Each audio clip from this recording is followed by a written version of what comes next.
Joining me is Terry McCrann, Australia's top finance commentator and columnist for the Herald Sun. Has been following the car industry travails for decades. Thanks for joining me, Terry. The government's complaining we should have been told a lot sooner. Well, what was it going to be? Well, in all practical purposes, Andrew, they were told a lot sooner.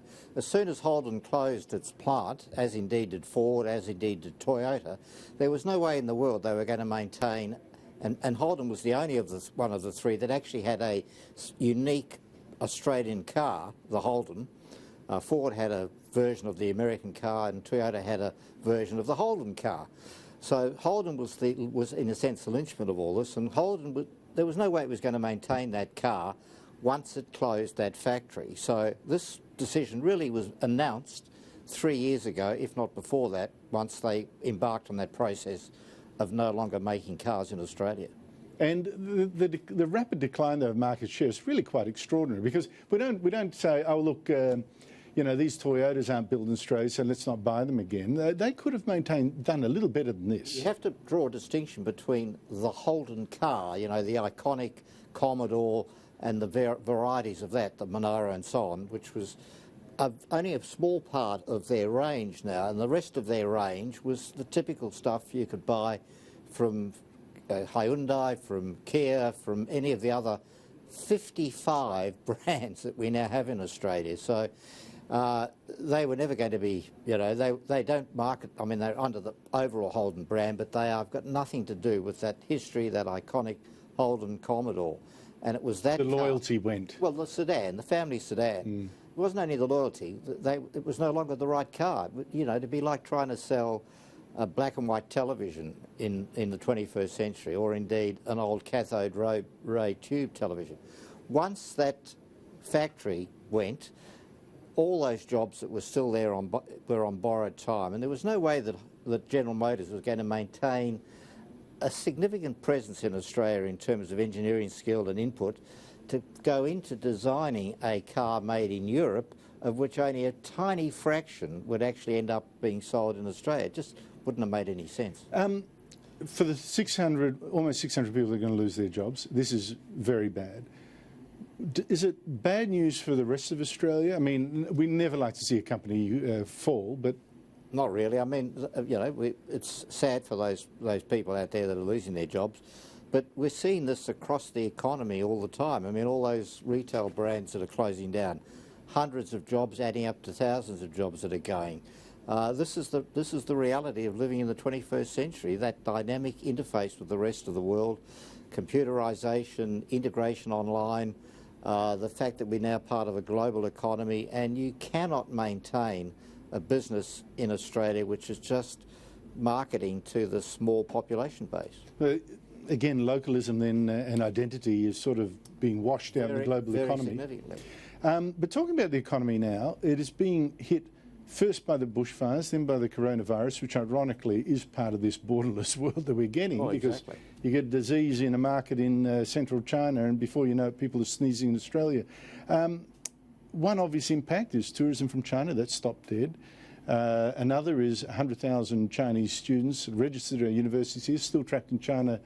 They can't start their courses, and that's probably billions we're going to lose. How rocky is the economy now looking? Well, the bushfires we can put to one side. Obviously, it's had a big impact on communities, and it's been devastating for people out there that have lost their homes and their businesses. But you'll get a bounce back when the money, the rebuilding money, kicks in. Setting aside the issue of that donation that you were talking about before. So you'll get a bounce back. And so in an overall economic sense, there's going to be very little lasting impact, and probably end up being slightly positive. The coronavirus is a whole different ballgame, because this is two things. It's about supplying product, which is now so important to Australians, into our supply chain. We get so much from China in terms of what feeds into our economy, like cars, for example. But secondly, the two big things are tourism and education. China is our biggest tourism market now, and it's our biggest education market. And this is going to, we're obviously suffering a short-term impact. Again, unlike the bushfires, though, if we could cure it by next month and everything can go back to where we were before the impact, it would be okay. But that's obviously not going to happen with the coronavirus. We don't know how long this is going to drag on. It doesn't have to be a global pandemic. It just has to be continuing in China to continue to put a big question mark over those two big industries.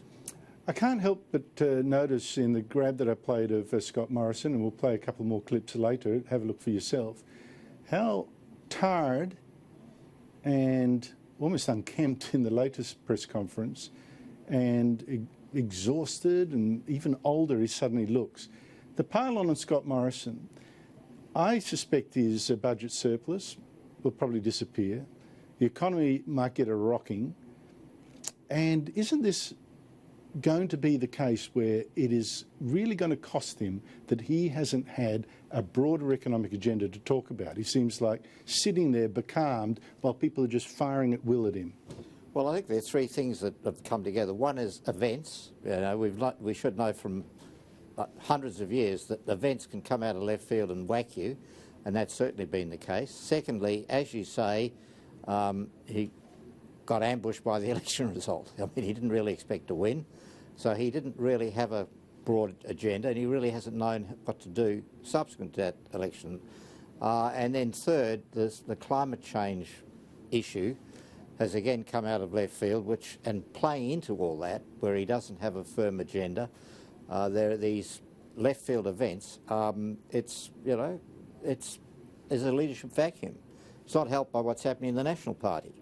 I think that is in fact a consequence of not having a firm direction. I think he should make some enemies, by which I mean do something really positive for his base, get people enthused. People will scream on the ABC, but he'll get kudos for doing something. Terry McCrann, thank you so much indeed for your time. Really appreciate that.